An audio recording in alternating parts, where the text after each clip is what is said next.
Yo, what up, what up? It's your boy Wiz Khalifa, man, right here kicking it on Hiptix.com. Okay.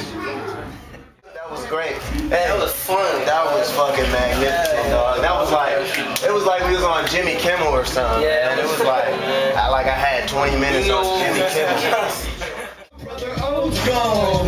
We're told you gotta go through hell to get the big things. And when you feel it can't get worse, that's when shit changed. Obama president, the Steelers won the 6th ring. So I ain't trying, I feel like I can't do anything. The game done changed. It's just some new players. Going off, you were saying feel like you're on the Jimmy Kimmel show. Yeah, New York audiences like typically aren't the most warm. You know what I mean? Like you have to be they really need to know you to accept you. Yeah. But you definitely got a phenomenal reception. That's tight, man. I've been traveling to and fro New York since I was 16. Okay. I'm 22 now, so that's about 5 years. Like consistently, I've been coming back, so I know exactly what you're talking about. You know what I'm saying? And I've dealt with those crowds until about 4 months ago, you know what I'm saying? So it's just great to really have that reception from the crowd, get that love, they singing the words. I mean, there was girls like pulling me in the crowd. That never happened in New York before. I thought New York girls were way too cool to do that shit, but they were trying to pull my boxers in the crowd. So shout out to New York, man, and the girls.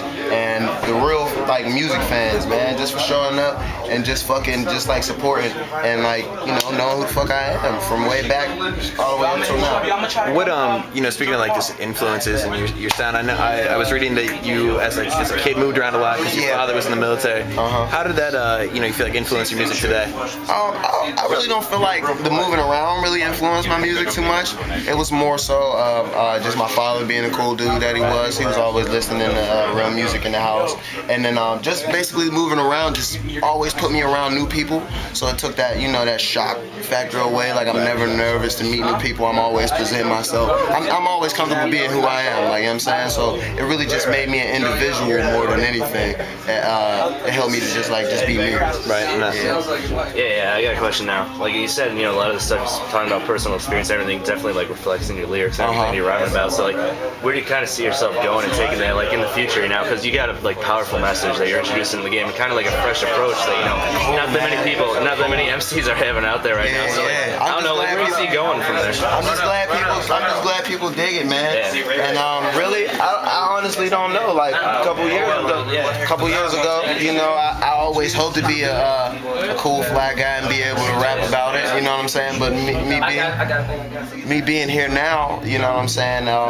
The next level is I guess, you know, just moving on and just building on top of what I already just started. I don't know where it's gonna go, man. Exactly. Just hopefully, just all this hard work just continues to pay off, and you know, we just keep killing them with that fly shit. Definitely. As far as your mixtapes go, are you still, you know, at this point you've got your independent label situation right now. Do you plan on continuing to keep up, you know, the steady flow of mixtapes? Or are you looking for that big deal to put out another album? I'm definitely looking to just continue to just do my mixtapes, stay on the road, and just connect with all my real fan base. Right. Figure out. I'm still, you know, figuring out and honing my target audience and just really supplying them with what they want. And just being able to know that is just put me, you know, so many steps ahead of, you know, where I was at. So just keep building on top of that. And if a major label situation presents itself and there's like $5 million there just sitting there for me, I'll probably take that.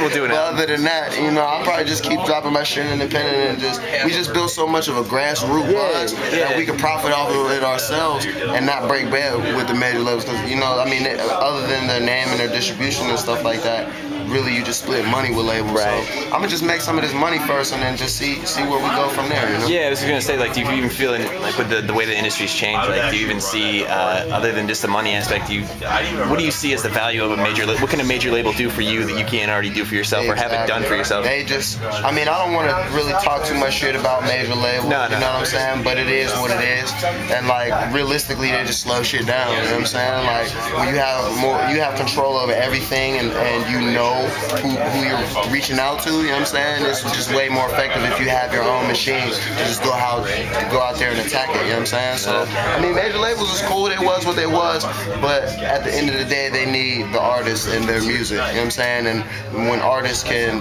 then become like businessmen and, you know, get into their own marketing and their own internet and all that other types of stuff, you know what I'm saying? And that's when we become more powerful and got more leverage against the major label, you know what I'm saying?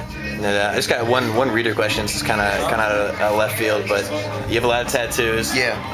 And I know some artists recently, like Pharrell, 50, they've been getting them removed. Do you see yourself, you know, when you're like 60 years old, being like, you know what, these sleeves right now aren't looking good on my old wrinkly skin? Like, sorry. Stage cough. Yeah, it's okay. Fuck no. I'll never get any tattoos removed. I'll be getting more tattoos. I'll get tattoos on top of tattoos when I can't get any tattoos. It's just, I mean, you know, I feel like I'm gonna get old and look cool as shit. You know, when I'm 60 or 80, I'm just gonna look cool. Like, I look like I got a story to tell. It's conversation above everything, you know what I'm saying? But my tattoos mean something to me, so like, for me to get rid of them, I mean, it wouldn't really make too much sense to me. For sure. But I see why 50's doing it, because he's trying to, you know, get more opportunities, make more money and shit. Pharrell trying to get rid of that image. But for me, you know, my tattoos, I fucks with my tattoos. Yeah, I mean, here, if you want to do the doobie drop first. The doobie drop? Yeah, right. You love our station. Our nickname's the doobie. The doobie. And then the separate one, I'll just pull out the cards. So people always fuck up the name because when they hear it, they gotta see it. It's like hip hop politics. Yeah, hiptics.